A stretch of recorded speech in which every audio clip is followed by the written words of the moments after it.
ASMR 뭐 이런 거 쓰실 때는 자동적으로 1, 20분 지나면서 이제 꺼지게끔 설정을 해 놓으시고 주무시라고 말씀을 드리고요. 기본적으로는 별로 권해드리지 않습니다. 서울대병원 정신건강의학과 이유준 교수님을 모시고 수면 건강과 관련된 여러 가지를 알아보도록 하겠습니다. 이 교수님 반갑습니다. 반갑습니다. 네. 매일매일 꼭 자야 되는 것인지. 사실은 잠은 우리가 살아가는 데 있어서 네. 필수적인 기능을 가지거든요. 네. 항상성이라는 겁니다. 우리의 몸과 마음은 매일매일 같은 세팅을 해야 되거든요. 그러려면 하루를 보내고 걔를 회복하는 시간이 필요하죠. 그래서 회복하고 항상성을 유지하는 거 굉장히 중요한 기능이고요. 우리 왜 잠 못 자고 공부하고 일하고 힘들게 그렇게 한동안을 보내고 나면 막 심하게 감기가 든다든지 뭐 입이 헌다든지 이런 감염에 시달릴 수 있는데 이런 면역에도 굉장히 중요한 기능들을 하게 되고요. 또 정신, 가장 쉽게 설명드리면 기억입니다. 잠을 자야 내가 하루에 학습한 것들을 우리 공고히 한다는 표현을 쓰는데 장기 기억으로 저장이 되고 내가 가지고 있던 원래의 지식과 새로 학습한 것이 연결이 되고 이런 기억으로서의 기능. 또 마음의 관점에서 우리 한잠 자고 나면 어제는 되게 열받았는데 자고 나니까 뭐 그렇게까지 그럴 일이었어 싶은 생각이 드신 적도 있을 텐데 그런 감정을 좀 처리하는 기능. 그래서 어떻게 보면 우리가 살아가는데 필수적인 기능을 한다. 잠이 부족하면은 어떤 문제가 생깁니까? 크게 이제 신체적인 문제, 정신적인 문제로 나눌 수 있어요. 신체적인 거를 가장 쉽게 설명을 드리면 예를 들면 자는 동안은 우리는 교감신경 항진이 좀 떨어지고 쉬니까 부교감신경이 올라가고 그러니까 신체적인 기능이 전체적으로 쉬지 못해요. 잠이 많이 부족하면 심혈관계 질환의 유병도 높아지고 그로 인한 사망률도 높아지게 되고 이런 것들. 또 정신적인 부분에서 이제 대표적으로 잠이 부족하면 우울증 뭐 이런 정신질환의 유병도 높아지게 됩니다. 수면무호흡증이 심한 분들은 이제 심혈관계 질환으로 인해 사망할 위험이 17배 이상. 그다음에 불면증인 분들은 심혈관계 질환으로 인한 사망할 위험이 8배 이상 높아지거든요. 사실 그런 이게 뭐냐면 잠이라는 게 어떻게 보면 우리 몸과 마음을 쉬게 하는데 그런 것들이 안 되고 계속 누적됐을 때 어떻게 생각하면 심혈관계 질환, 또 정신적인 거, 또 사망률 이런 거하고 이제 직접적인 연관성을 맺을 수가 있다. 이 잠에 대한 과학적 연구는 어떻게 지금 진행형입니까? 사실은 수면은 다른 정신의학에 대한 그런 어떤 연구보다 한 1, 20년 비하인드, 뒤처져 있습니다. 왜 그러냐면 아주 그때부터 수면은 이게 살아있는 활동과 죽은 거의 한 중간 정도라고 봤었어요. 그러니까 굉장히 수동적인 개념으로 본 거죠, 잠을. 여기서 연구를 많이 하진 않았어요. 근데 1950년대에 나타니엘 클라이트만이라는 시카고 대학의 교수가 사실은 렘 수면이라는 수면을 발견을 그 당시에 하게 됩니다. 그걸 발견한 것도 본인의 대학원 학생에게 아기를 관찰하도록 시켰어요. 아기를 관찰하도록 시킨 이유는 인간 본연의 리듬을 관찰하고 싶어서. 왜 어른들은 뭔가 이제 생활이 있으니까. 근데 아기들은 본연의 리듬을 근데 아기를 계속 관찰하다 보니까 잠을 자는데 주기적으로 눈동자가 이렇게 눈꺼풀이 닫혀 있어도 눈동자가 움직이게 보이잖아요. 눈동자가 움직였다가 말았다가 하는 걸 관찰하게 되면 사실은 렘 수면의 발견이 시작이 되는 거거든요. 그때부터 사실은 수면의학이 굉장히 이제 급속도로 과학자들의 관심도 받았고 발달하기 시작합니다. 수면 중에 이제 뇌파의 변화, 이제 그게 어떤 식으로 이루어지는지. 다 잔다고 생각하지만 실제로 약간 일부는 깨어 있고요. 각성, 그다음에 비렘 수면, 렘 수면 이렇게 나눌 수가 있고요. 비렘 수면은 1단계, 2단계, 3단계의 순서로 깊어집니다. 우리가 수면 다원 검사를 해서 판독을 할 때 한 8시간에서 한 10시간 정도 검사를 하면 30초 단위로 다 쪼개거든요. 쪼개서 그걸 30초, 30초씩 이 수면의 단계는 어떤 단계인가를 판독을 하게 되는데요. 그 30초의 대부분을 이제 굉장히 빠른 뇌파가 차지하게 되죠. 8에서 12Hz 정도. 헤르츠라는 거는 1분에 피크점이 몇 개 나오느냐. 그래서 그런 이제 우리 알파파라고 말하는 30초의 대부분을 차지하게 되고요. 이런 각성됐을 때 나오는 파들이 점점 줄어들고 뇌파가 조금 느려집니다. 비렘 수면 1단계. 그 다음에 비렘 수면 2단계에는 특징적인 뭐 K 컴플렉스, 슬립 스핀들, 수면 방축파 같은 특징적인 구조물이 나타나게 되고요. 우리 비렘 수면 3단계는 그야말로 이제 서파 수면, 그러니까 키가 크고 헤르츠가 늦은 그런 단계, 깊은 업어가도 모르는 잠의 단계가 나오게 되고 3단계가 그 다음에 렘 수면 단계에서는 마치 뇌파는 특징이 없어요. 약간 깨어있는 듯하기도 하고 그렇긴 하지만 특징적으로 우리 몸에 있는 근전도들이 완전히 다 플랫해지는 근육이 다 마비되는 그런 현상. 그 다음에 이제 빠른 안구 운동, 렘 수면이라는 거는 래피드 아이 무브먼트의 약자거든요. 그러니까 빠른 안구 운동이 특징적으로 나타나는 이제 그런 수면의 단계가 각각의 수면의 단계가 되겠습니다. 처음에 이제 각성이 돼 있다 잠이 들잖아요. 그럼 비렘 수면 1단계, 2단계, 3단계. 첫 번째 렘 수면이 나오는 건 잠이 들고 나서 1시간 반, 2시간 있으면 처음 나오게 되거든요. 렘 수면. 다시 비렘 수면으로 갔다가 다시 렘 수면으로 갔다가 이걸 우리가 울트 라디안 사이클이라고 하는데 하룻밤에 우리가 한 8시간 정도 잔다고 가정하면 이런 비렘 수면, 렘 수면의 사이클이 한 4에서 6회 정도 반복되는 게 우리가 하룻밤의 정상적인 구조의 수면이죠.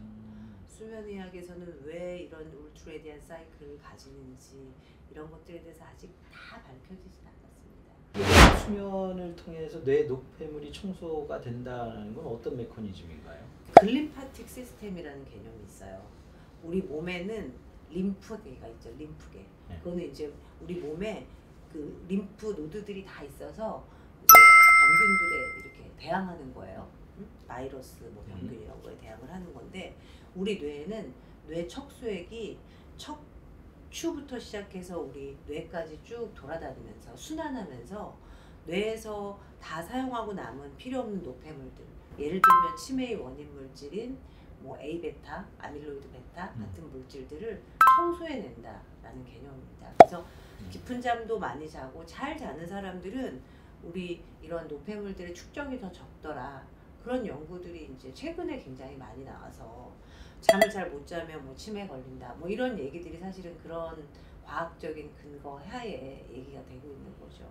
적정 수면 시간은 얼마나 되는 겁니까? 진실은 사람마다 수면 시간은 다양하다. 즉 잠이 많은 사람도 있고 잠이 적은 사람도 있다는 게 진실이고요. 이제 미국 수면 재단에서는 그동안의 연구 결과 그다음에 이제 전문가들의 컨센수스를 종합해서 적정 수면 시간, 권장 수면 시간을 내놓습니다. 이제 대개의 성인들 같은 경우는 한 7시간에서 9시간 정도가 적정. 우리 10대들 같은 경우는 한 10시간 자라고 하니까 10시간이요? 저희의 어떤 현실과는 조금 거리가 먼 부분이 있죠. 그만큼 우리 사회가 굉장히 수면이 부족한 그런 현실을 그대로 받아들이면서 살고 있다. 나한테 적정 수면 시간은 몇 시간일까? 그걸 알 수 있는 방법이 있습니까? 사실 이상적으로는요. 알람이 없이 일어나야죠. 적정 수면을 취하게 되면 굉장히 자연스럽게 일어나는 거죠. 근데 우리가 이제 자명종을 맞춰놓는 거는 사실은 더 자야 하는데 이제 일어나야 하니까 일어나는 거잖아요. 내가 정말 어떻게 생각하면 센 자명종이 필요하냐 아침에 그런 분들 잠이 좀 부족한 거일 수 있고요. 또 주말에 휴일날 막 몰아자느냐, 지루한 강의를 듣거나 이제 대중교통에서 그냥 멍하게 있거나 이럴 때 쉽게 조느냐 이런 거를 가지고 이제 우리가 수면이 좀 부족한지 아닌지 알 수 있죠. 스마트워치니 스마트 링이니 이런 웨어러블 기기를 이용해서 이제 수면 패턴이라든가 수면 시간을 체크하는 방법들이 이제 좀 선보이고 있는데 효과가 있습니까? 저는 이제 일장일단이 있다고 봐요. 환자분들께서도 가끔은 이제 이런 웨어러블 디바이스로 스마트워치로 수면을 측정해가지고 오시는 분들도 있어요.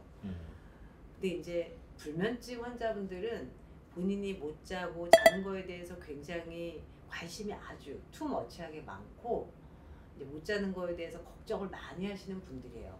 그런 분들은 저는 그냥 측정하시지 마시라고 말씀을 드리고요. 원래 수면의 시간에 가장 정확한 건 뇌파를 아까 전에 수면 다운 검사를 통해서 수면 시간을 측정을 해야 되는 거기 때문에 대개는 내가 실제로 자는 시간보다 조금 과대하게 측정하는 경향이 있거든요. 이런 스마트워치가. 왜냐하면 이 스마트워치는 뇌파가 아니라 우리의 움직임, 그다음에 이제 심박동 이런 거를 기반해서 우리가 자고 깨는 것을 아마 측정해서 내놓는 거기 때문에 뇌파만큼 정확하진 않고, 쉽게 설명드리면 가만히 있으면 잤다고 쳤을 가능성이 많기 때문에 실제로 내가 생각하는 수면 시간보다 조금 과대하게 측정하는 경향이 있다는 연구 보고들이 있거든요. 그래서 이제 그런 것들을 감안하셔서 이제 보시는 거죠.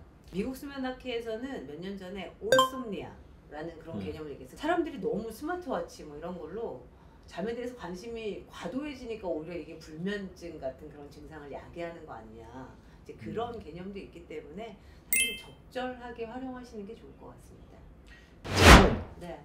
꼭 밤에 자야 합니까? 환경적으로 밝을 때 자면 이제 잠의 질이 떨어집니다.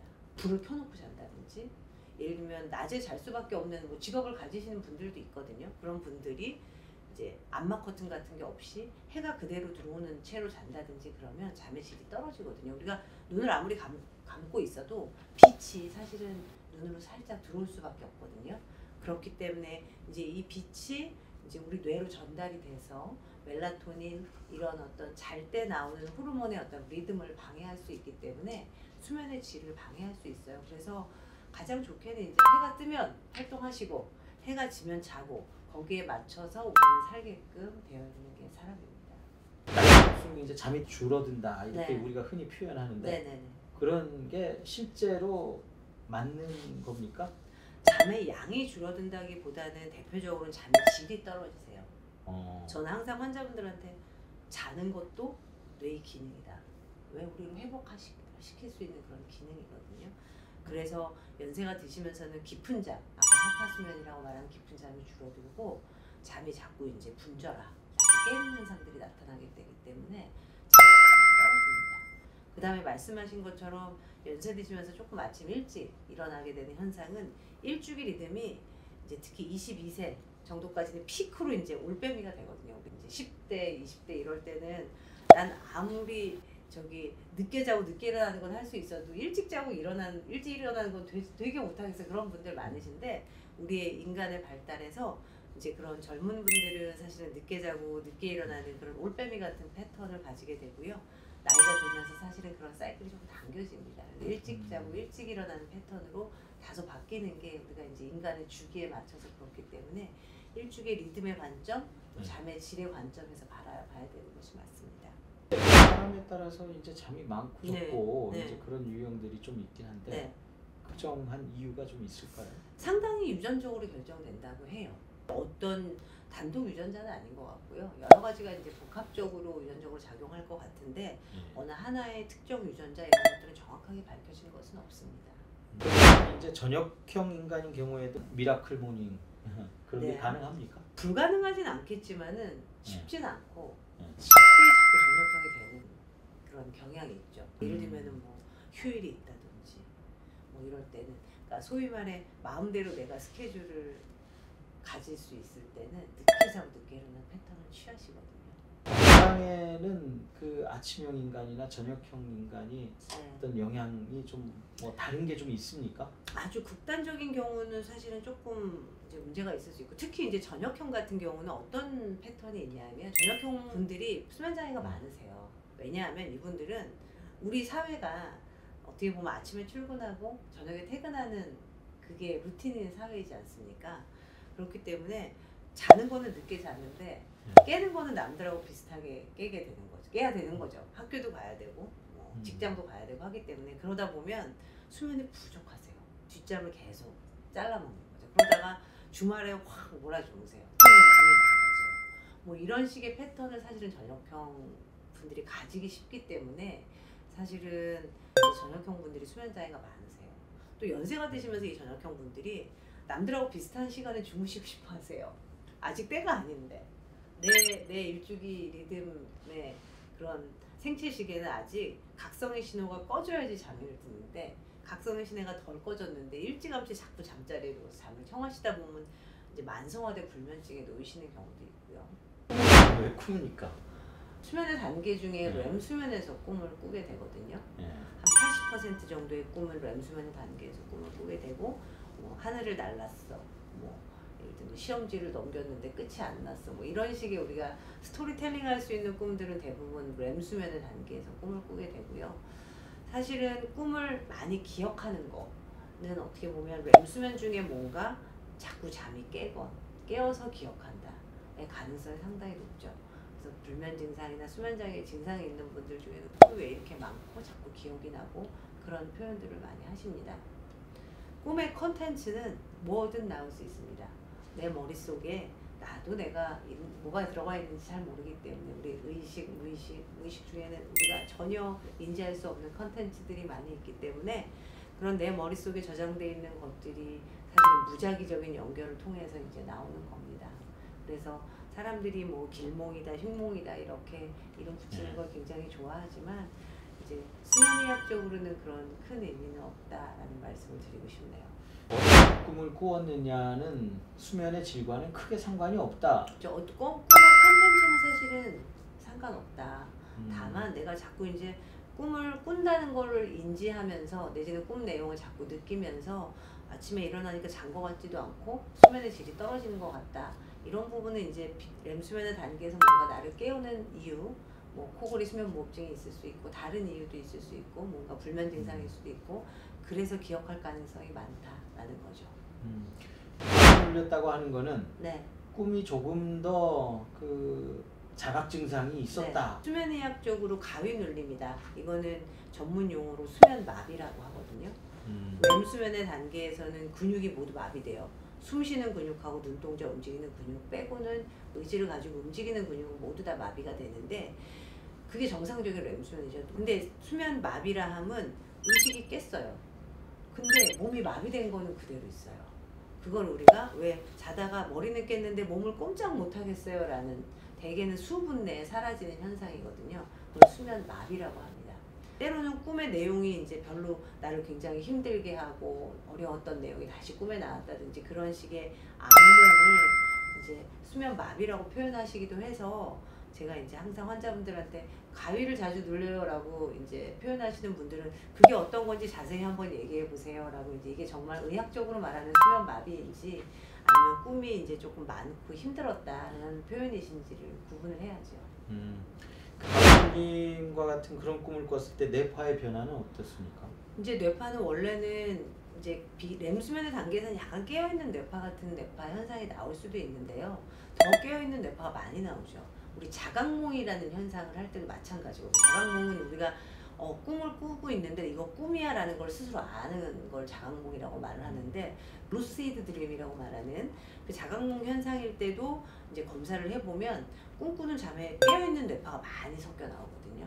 그래서 그런 현상들이 사실은 정상적인 렘 수면이 아니라 뭔가 약간 비정상적인 내지는 뭔가가 하나가 빠진 부분적인 렘 수면의 현상이 표현되는 게 수면 마비, 자각몽 이런 현상이라고 보시면 될 것 같습니다. 충분한 수면의 질을 확보하기 위해서는 네. 치료를 한다든가 아니면 네. 어떤 식으로든 그걸 개선을 해야 될 거 아니에요? 수면 마비는요 아마 여러분들도 살면서 한 번쯤은 경험해 보셨을 거예요. 저도 청소년기에 한두 번 경험했던 기억이 있거든요. 이게 수면이 굉장히 부족한 상태에서 잘 나타나요.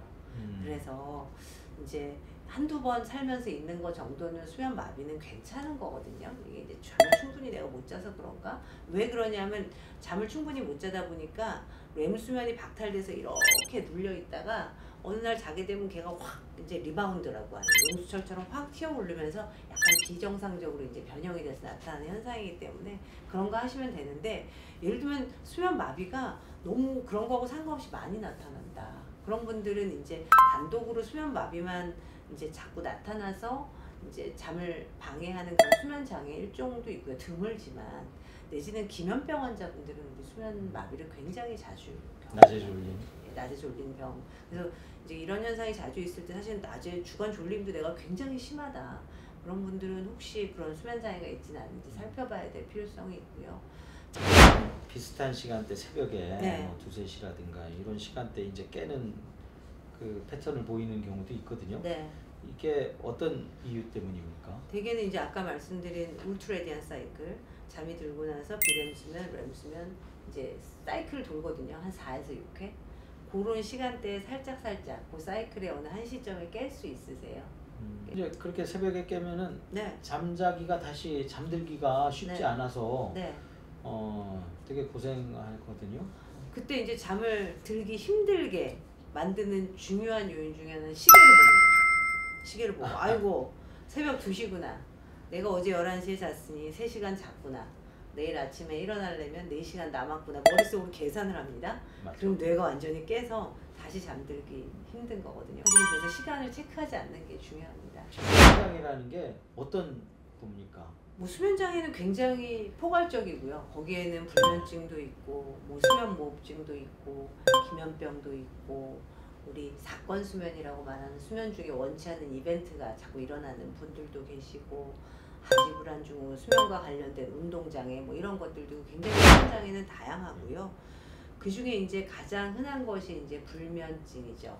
불면장애다라고 표현하기도 하고요. 이것은 잠이 들기 어렵거나 중간에 자주 깨거나 내지는 아침에 이제 내가 원치 않는 시간에 일찍 일어나서 다시 잠들기 힘든 이런 증상의 한 가지 이상이 주 3회 이상 3개월 이상 지속될 때 우리 불면 장애다라고 표현을 합니다. 불면증. 네. 어떤 기준으로 진단을 합니까? 말씀드린 것처럼 그렇게 잠이 들기 어렵거나 중간에 깨거나 아침에 일찍 일어나는 증상이 한 가지 이상인데 일주일에 3번 이상 3개월 이상 지속될 때 이것이 일상생활에 영향을 미칠 때 진단할 수 있고요. 우리가 흔히 수면 부족하고 좀 구분을 해야 되는 측면이 있거든요. 수면 부족은 잘 수 있는 시간과 기회가 부족해서 못 주무시는 분들이에요. 근데 불면 장애를 앓는 분들은 충분히 시간과 기회가 주어졌음에도 불구하고 못 주무시는 분들을 이제 불면증이라고 말합니다. 불면증을 유발하는 원인에는 어떤 것들이 있습니까? 지금의 개념은 불면 장애와 동반 질환의 개념입니다. 동반 질환. 동반 질환으로서 가장 흔한 것들이 어떻게 보면 우울증, 뭐 불안장애 같은 그런 정신질환, 신체 질환, 어디가 아프고 불편해서 잠을 못 주무시는 분도 있어요. 또 수면장애 그 자체, 수면무호흡증, 하지불안증후군 환자분들도 불면 증상을 보이기도 합니다. 두 가지가 같이. 사람들이 불면증에 잘 걸리더라 하는 네. 뭐 임상적인 특징이 좀 있습니까? 취약하신 분들이 계세요. 원래 조금 불안도가 높으신 분들. 네. 원래 살짝 우울하신 분들, 성격적으로도. 그 다음에 원래 조금 굉장히 꼼꼼하시고 아주 완벽주의적이시고 이런 분들 이렇게 딱 하면 이렇게 딱 돼야 되고 근데 잠은 사실은 그렇지 않거든요. 힘을 빼야 되는 그런 이제 과정이 잠의 과정이기 때문에 그런 것들이 잘 안 되시는 분들은 불면증에 취약하신 분들이 있습니다. 뭐 생활 습관에 좀 다른 유형들 없습니까? 뭐 생활 습관적으로는 불규칙적인 생활을 하시는 분들은 불면증에 잘 걸리시죠. 또 본인이 의도하지 않더라도 이제 불규칙적인 생활을 할 수밖에 없는 직업적인 예를 들면 교대 근무를 하시거나 뭐 예를 들면 밤에 일을 하시거나 이런 불규칙적인 생활을 하실 수밖에 없는 분들이 계시잖아요. 그런 분들은 불면증에 잘 걸리십니다. 불면증 이제 어떻게 치료하는지 이분의 하루 일과를 쭉 다 묻습니다. 그다음에 불면증이 언제부터 생기셨는지 뭐가 본인이 생각하는 이유가 있으신지 또 불면 증상을 일으킬 만한 다른 수면장애의 증상은 없으신지 예를 들면 뭐 코를 골거나 뭐 하지불안증후군 증상이 있거나 잠꼬대라든가 이런 증상들은 없으신지 리듬이 뭐 많이 뒤로 밀리거나 아까 전에 말씀드린 그런 전역형 올빼미 같은 분들은 잠이 들기 굉장히 힘들다는 불면 증상을 주소로 오세요. 나는 잠이 들기는 너무너무 힘든데 한 번 들면 쭉 자요. 뭐 학교를 못 갈 정도로 늦게까지 자기도 해요. 이제 이런 특징. 본인은 불면 증상이라고 생각하시거든요. 그래서 그런 증상의 특징에 대해서 잘 평가를 하고 하루 일과를 쭉 물어보고 아까 전에 공존하는 질환들이 뭐가 있을까? 신체적으로 어디가 편찮으실까? 무슨 약을 드시고 있는 게 있을까? 우울한가? 불안한가? 이런 공존 질환에 대해서 평가를 하고 이제 대략적인 진단적 인상이라고 하거든요. 이제 불면 장애다라고 저희가 진단을 하게 되면 가장 중요한 치료는 흔히들 수면제라고 생각하기 쉽지만 비약물적인 치료가 굉장히 중요합니다. 레이저 행동 치료가 가장 좋은 치료라고 되어 있고요. 이런 치료를 하고 효과가 나는데 다만 시간이 조금 걸리기 때문에 치료 초반에는 이제 수면제를 조금 쓰다가 나중에 이제 줄여주고 끊어주는 것이 대개는 이제 루틴의 과정이 되겠습니다. 뭐 사실은 불면증의 인지행동 치료가 일주일에 한 번쯤 병원에 와서 한 4에서 8주 정도 자주 오시기 때문에 시간적으로 여러 가지 여력이 안 되시는 분도 있으세요. 그래서 저는 외래에서는 굉장히 간단하게 이제 인지행동 치료적 기법을 적용을 해서 드리고 이제 어쨌든 필요한 최소한의 약을 최단기간 먹는 게 목표이기 때문에 약에 대해서도 많이 이제 환자분들하고 얘기하고 좀 줄일 수 있는 자신이 있는지 이런 것들에 대해서 얘기를 하고 그러면서 치료를 합니다. 중요한 포인트는 비약물적인 그런 치료가 반드시 동반되어야 된다는 거죠. 불면증 극복을 위해서 환자들이 일상생활에서 꼭 지켜야 될 수칙. 기상시간을 항상 일정하게 하세요. 하루의 기준은 많은 사람들이 침상에 들어가는 시간이라고 생각하기 쉬운데 사실은 기상하는 시간. 기상도 눈을 뜨는 게 아니라 침대에서 내가 몸이 나오는 시간. 제가 맨날 외래 볼 때 몸을 맨날 이러거든요. 환자분들한테 눈 뜨는 게 아니라요. 몸이 일어나서 나오셔야 돼요. 왜 그렇게 얘기를 하냐면 사실 자고 깨는 거는 내가 의지로 조절할 수는 없잖아요. 근데 내가 침대로 가고 내가 침대에서 몸이 일어나 나오는 그런 행동적인 건 내가 의지로 조절할 수 있거든요. 그래서 우리는 조절할 수 있는 걸 가지고 얘기를 해야 됩니다. 내가 조절할 수 있는 걸. 그래서 하루에 제일 지켜야 되는 습관이 있다면 아침에 조금 너무 많이 자려고 노력하지 말고 조금 부족한 듯이 잤을 때 침대에서 일어나서 나오시는 거. 그게 가장 중요한 습관. 숙면을 하기 위해서 자기 전 절대 하면 안 되는 건 몇 가지. 자기 전에 뭐 휴대폰 너무 많이 안 하셨으면 좋겠고 걱정은 좀 접어두셨으면 좋겠고요. 그래서 우리 불면증의 인지행동 치료할 때요. 굉장히 이제 심볼릭하게 걱정 같은 거 하루의 일과에 나를 걱정시키는 것들 이렇게 써서 이렇게 접어놓고 이제 서랍에 넣어두고 뭐 이런 걸 하시기도 합니다. 마음을 접으라는 그런 심볼릭한 의미거든요. 그래서 사실은 저녁 무렵엔 쉬시다가 주무시는 거예요. 그래서 저는 불면증 환자분들한테는 자기 전에는 이런 게 표현이 어떨지 모르겠는데 정치 유튜브 그런 거 보시지 마세요. 주식 유튜브 그런 거 보시지 마세요. 잘 자게 하는 네. 뭐 여러 가지 영상들이 있어요. 네. 빗소리도 있고 뭐 네. ASMR 네. 여러 가지들 뭐 주파수를 네. 가지고 하는 것도 있고 네. 어떻게 보십니까? 저는 별로 권하진 않아요. 왜냐하면 사실은 그런 소리를 뭐 백색소음, 뭐 빗소리 뭐 이런 거 찾으시는 이유가 잠에 대한 불안이거든요. 못 잘까봐 불안하셔서 뭐 딴 데 자꾸 이제 신경을 쓰시고 싶어 하시는 거예요. 내지는 TV 틀어놓고 주무시는 분들도 비슷합니다. 그걸 보다가 잠을 자야 돼요. 가만히 깜깜한 곳에서 잠을 기다리는 게 사실은 좀 불안하셔서 그런 분들이 많이 있으세요. 다만 이제 이게 너무 도움이 된다 하면 사용하셔도 되는데 오히려 이제 잠이 들고 나서 그 소리 때문에 깨시는 분도 있으세요. 그래서 ASMR 뭐 이런 거 쓰실 때는 자동적으로 1, 20분 지나면서 이제 꺼지게끔 설정을 해 놓으시고 주무시라고 말씀을 드리고요. 기본적으로는 별로 권해드리진 않습니다. 운동은 확실히 수면에 도움이 되겠죠? 도움이 되죠. 예. 이제 아주 오래전 연구에 의하면 사이언스지에 실렸는데 예. 이제 마라톤을 한 사람들과 그렇지 않은 사람들을 비교해 보니까 마라톤을 한 사람들은 깊은 잠이 늘어났다. 특히 이제 저는 항상 환자분들한테 낮에 낮답게 보내셔야 밤이 밤답게 됩니다. 낮에 낮답게 보내는 거는 활동적으로 보내시고 햇빛도 보시고 몸도 편하고 마음도 편하면 잠이 굉장히 자연스럽게 나를 따라온다 라고 말씀을 드리는 건데요. 그 낮답게 보내는 거의 일환이 어떻게 보면 규칙적인 운동, 가급적이면 불면증 있는 분들은 낮에 운동하시는 게 좋아요. 저녁 무렵엔 아까 흥분하시지 말라고 말씀드렸잖아요. 근데 저녁에 뭔가 운동을 하고 싶어요 라는 분들도 계시거든요. 그런 분들은 막 이렇게 뭐 헬스클럽 같은 데서 음악 나오는 곳에서 뛰는 것보다는 가벼운 산책, 뭐 스트레칭, 뭐 요가 이런 식의 내 몸과 마음을 이완시키는 운동이 이제 저녁 무렵에는 좋아요. 그래서 잠자리에 들어가기 4시간에서 6시간 전에는 몸과 마음을 흥분시키는 운동 끝나 있는 게 좋긴 하거든요. 반신욕이나 네. 조교 네. 그런 경우는 어떻습니까? 저녁에 반신욕 조격하는 것도 호흡이나 명상 같이 네. 릴렉세이션의 어떤 하나일 수 있어서 도움이 될 수 있습니다. 또 어떤 연구에서는 이제 미지근한 물에 이제 이렇게 샤워를 하시거나 반신욕을 하시거나 그러면 체온이 다소 올라갔다가 떨어질 때 사실은 졸림을 느낀다. 아주 정확하진 않은데 그런 것들이 이용하는 것도 잠에 도움이 된다라는 연구 결과들도 있습니다.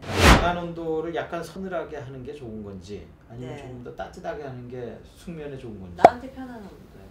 편안한. 내가 편안하게 느낀 너무 춥지도 덥지도 않은 편안한 온도. 네. 적절한 온도라는 것도 아마 좀 뭐 기준치가 있을 텐데 이게 일시적이진 않아요. 네. 사람마다 또 다르고 왜 생각보다 사람들이 왜 여름에는 막 냉수 매트 같은 거 하면 시원하면 잘 잘 것 같잖아요. 그 춥다 차갑다를 느끼는 네. 온도가 상당히 높아요. 아주 차가운 거를 처음에만 좋아하고요. 나중에 이제 잠이 들고 나서 시간이 지나면서 새벽 4시, 5시 이럴 때는 우리가 체온이 최저점에 이르게 되거든요. 그런 시간에는 우리 왜 밤새고 노는데 MT 갔는데 엄청 추워서 다 잤어. 막 약간 좀 그런 시간이거든요.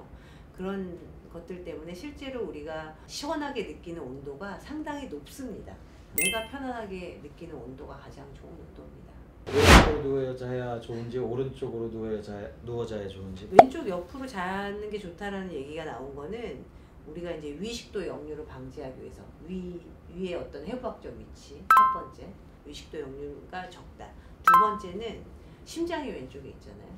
피가 이제 돌아와서 들어갈 때 밑에 있는 게 더 좋다라는 개념에서 이제 왼쪽 옆이 좋다라는 걸 말하고요.